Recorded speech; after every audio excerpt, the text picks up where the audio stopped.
बात करेंगे डॉलर की कीमतों से मुतालिक। इंटरबैंक मार्केट में डॉलर की ऊंची उड़ान जारी है। इंटरबैंक मार्केट में 65 पैसे महंगा होने के बाद डॉलर 177 रुपए 15 पैसे की रिकॉर्ड सतह पर पहुंच गया है। इंटरबैंक मार्केट में डॉलर की ऊंची उड़ान जारी है। इंटरबैंक मार्केट में 65 पैसे महंगा होने के बाद डॉलर 177 रुपए 15 पैसे की रिकॉर्ड सतह पर पहुंच गया है। इंटरबैंक मार्केट में डॉलर की ऊंची उड़ान का सिलसिला आज जारी है और 65 पैसे महंगा होने के बाद डॉलर 177 रुपए 15 पैसे की रिकॉर्ड सतह पर पहुंच गया है।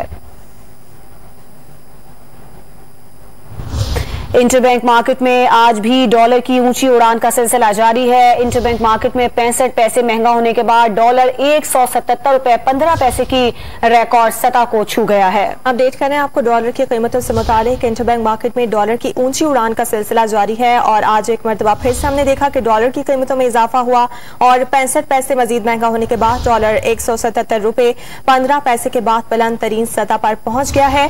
इन बढ़ती कीमतों पर बात करने के लिए हमारे साथ मौजूद है माहिर मईशत शाहिद हसन साहब। शाहिद साहब, डॉलर महंगा होने से आपके ख्याल में मईशत पर कैसे असरात मुरतब होंगे?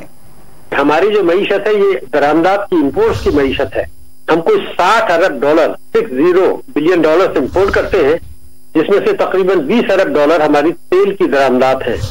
तो आप जब रुपए की कदर गिराते चले जाते हैं, गिरी नहीं है गिराते चले जा रहे हैं, तो इंपोर्ट्स पाकिस्तानी करेंसी में महंगी हो जाएंगी और उस पर फिर टैक्सेस भी बढ़ेंगे।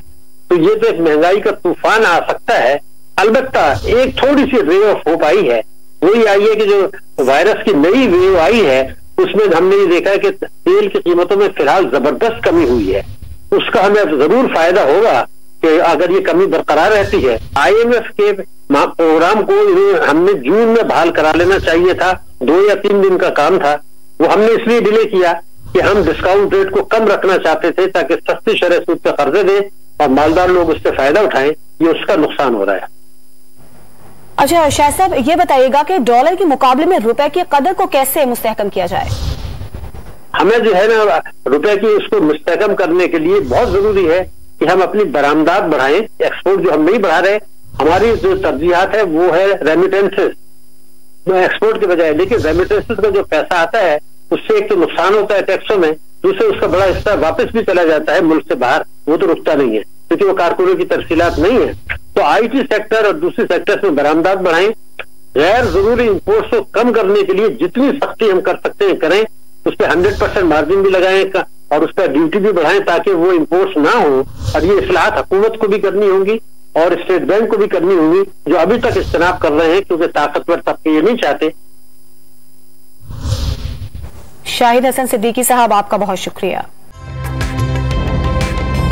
ताजा तरीन वीडियोस के लिए हमारा YouTube चैनल सब्सक्राइब करके बेल आइकन प्रेस करिए ताकि आपको मिले हर अपडेट सबसे पहले।